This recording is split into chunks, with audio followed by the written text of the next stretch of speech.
معاشرتی نظام تھا نا، جہاں پہ ٹیکنالوجی کے بہتات نے ان سے یہ چیز چھین لی ہے، زندگی کو بہت سہل بنا دیا ہے. آسان پسندی جو ہے نا وہ کبھی بھی بڑے خوبصورت زرخیز دماغ اور زرخیز انسان، انوویٹو، کریٹو پیدا نہیں کرتی.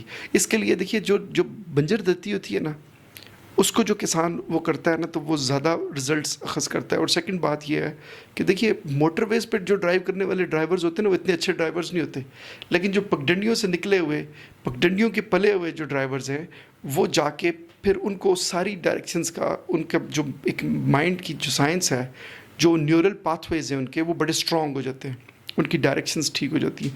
تو اس لیے ریاست کو چاہیے کہ نیشنل یوتھ کمیشن قائم کریں. پورے پاکستان کے جتنے یہ جو جیسے پرائم منسٹر یوتھ پروگرام ہے، یہ ایسے ہی ہے جیسے آپ ہاتھی کو سائیکل پہ لاد دیں اور سائیکل کو کہیں گے چلو بھائی پورے شہر کا چکر لگاؤ، یہ پاسبل نہیں ہے. اسی طرح نوجوانوں کا 13 کروڑ نوجوانوں کا ایک بہت بڑا خزانہ ہمارے پاس ہے. ان کو چینلائز کرنے کے لیے ایک فل فلج منسٹری چاہیے. کیوں چاہیے؟ کہ ماضی میں بینظیر بھٹو مرحومہ جو تھی، انہوں نے وزارت امور نوجوانان بنائی تھی، جو ان کی پارٹی نے 18ویں ترمیم کے نام پہ صوبوں کو دے دی، اور صوبوں کے ساتھ انٹرنیشنل کوآرڈینیشن کوئی نہیں کرتا. اس لیے نوجوانوں کے پاس اب وفاقی سطح کے اوپر فیلوشپ کے، انٹرنشپ کے، باقی چیزوں کے اور انٹرنیشنل کلچرل ایکسچینج کے موقع نہیں رہے. تو ان چیزوں کا اب سوسائٹی میں بہت زیادہ موقع اس لیے ہے کہ کووڈ-19 کے بعد ای کامرس کی اور پاکستان کی جو ڈیجیٹل میڈیا پارٹیسپیشن ہے اور جو انوویشن کی، جو ویب پہ ڈیزائننگ کی، اور دنیا میں یہ جو ڈسٹنس سے آپ کام کرنے کا جو ایک اکانومی بنی ہے، پاکستان میں $50 بلین کا پوٹینشیل ہے. اگر ہم اپنے صرف 5% نوجوانوں کو انگیج کر لیں یہ ٹیک ورلڈ کے اندر، ان کی میننگ فل پارٹیسپیشن کر لیں، اور وہ کام نیشنل یوتھ کمیشن کر سکتا ہے. آپ نیشنل یوتھ کمیشن وفاقی سطح پہ قائم کریں، اس کو جو ہے اس کے نیچے internship program, outreach program, قرض ہنسنا، لیپ ٹاپ ڈسٹریبیوشن، ملک صاحب یہ جتنے پروگرامس سارے ایک جگہ آئیں گے تو اس سے کیا ہوگا کہ آپ خود دیکھیں کاروبار کرتے ہیں، آپ نے کتنا اچھا، I am very happy to know کہ آپ ایک بلڈر ہیں اور آپ نے ایک ہائی رائز بلڈنگز کا ایک بڑی جوانی میں کام کیا. اچھا، اس میں اگر تجزیہ کروں تو اس میں ریاست کی کوئی کنٹریبیوشن نہیں ہے، اس میں آپ کا سیلف انیشیٹو تھا وہ، بٹ یہ کہ ایسے زرخیز ذہنوں کو پوری دنیا پیٹرنیج دیتی ہے، وہ رہنمائی کا تاج دیتی ہے، سرپرستی کے موتی، اور وہ آپ کے راستے میں ایسے پھول بکھیرتے ہیں کہ آپ کے پاس آپ کے آئیڈیاز کو اور زیادہ پنپنے کا موقع ملتا ہے. اور محنت کے قدردان معاشرے ہی ایسا سما کریٹ کرتے ہیں کہ ان کے ہاں سے انوویشن، کریشن اور دنیا بھر کے اندر ان کے ٹیلنٹ کو پروجیکشن اور پروموشن ملتی ہے. حنان بھائی، آپ کی باتوں سے ایک سوال نکل آیا. جی، آپ نے کہا کہ یہ آپ کی اپنی محنت ہے، اس میں گورنمنٹ کی کوئی کنٹریبیوشن نہیں. گورنمنٹ کی کنٹریبیوشن ہے. گورنمنٹ ہمیشہ ایک اچھے کام کرنے والے بندے کے راستے میں روڑے رکھتی ہے. یہ کہیں نہ کہیں ٹوٹا کھا کے سے گرے اور ہمارے پاس آئے. اچھا، آپ کی باتوں میں سے میں نے ایک سوال نکالا ہے کہ سوال یہ ہے کہ آج کل کے نوجوان ہیں بہت مایوسی کا شکار ہے. کوئی بزنس کرنا چاہتا ہے، وہ کہتا ہے پاکستان کے حالات ایسے نہیں ہیں، جاب ڈھونڈنے والے کو جاب نہیں ملتی، لوگ PhD کر کے گھروں میں ویلے بیٹھے ہوئے ہیں. تو یہ کیوں اس طرح کی پاکستان میں مایوسی چھائی ہوئی ہے؟ کیوں ہے یہ نوجوان مایوسی کا شکار، اور کس طرح اس مایوسی سے نکل سکتے ہیں؟ اچھا، جو عموماً یہ ہوتا ہے کہ ایک بڑا شاعر تھا، اس نے کہا تھا کہ جو عالم ایجاد میں ہے صاحب ایجاد، ہر دور میں کرتا ہے طواف اس کا زمانہ. سلیبس محتاج ہوتا ہے جو عصری علوم کے اوپر جو لوگ برتری رکھتے ہیں نا، وہی دنیا میں کمپیٹ کرتے ہیں. اچھا، ہمارا جتنا سلیبس ہے نا وہ پیورلی ایک غلامانہ ذہنیت کا عکاس ہے، اور اس میں جدت سے ہم آہنگ تصورات نہیں ہیں.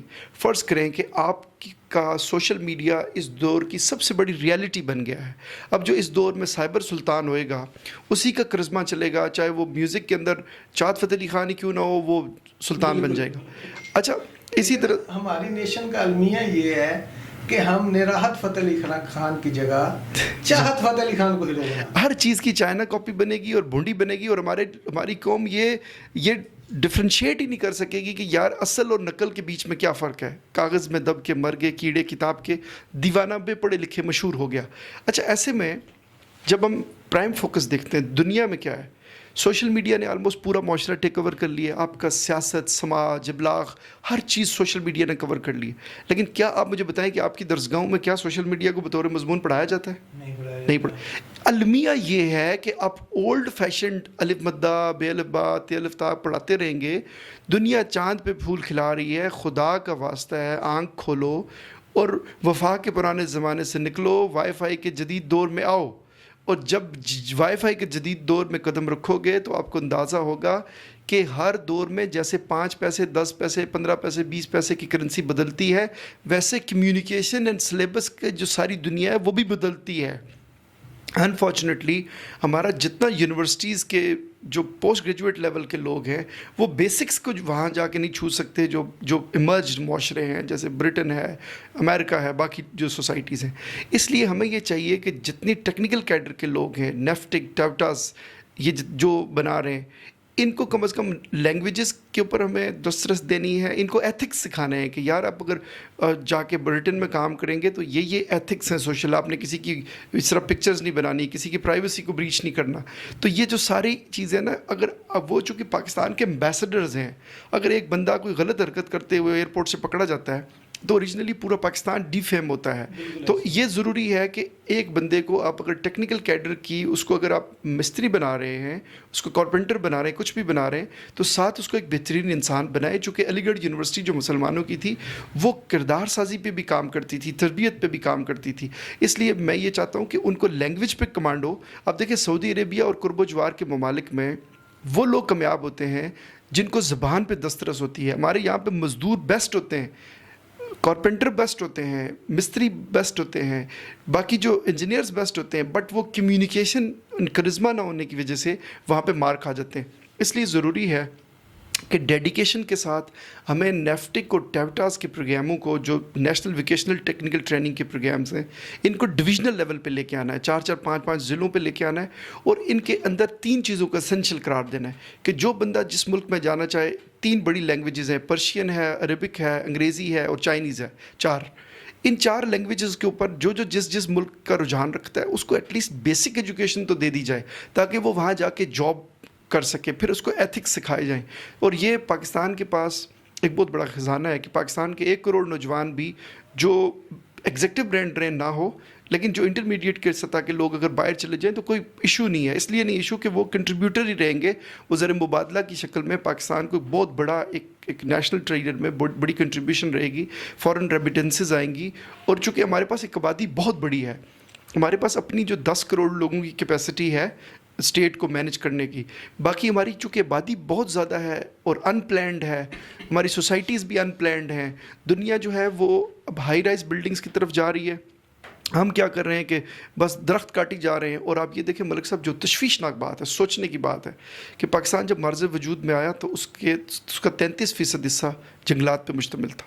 اور ہم نے اپنی ایک انتہا پسندانہ اور سیلفش ذہنیت سے وہ سارا کچھ جنگلات مٹا دیے اور شہروں کے پھیلاؤ کو اتنا کیا کہ آج وہ مشکل سے 4% رہ گیا ہے. اور خدا نخواستہ اگر ہم اگلے 10 سالوں میں اس کو 10% تک نہ لے جا سکے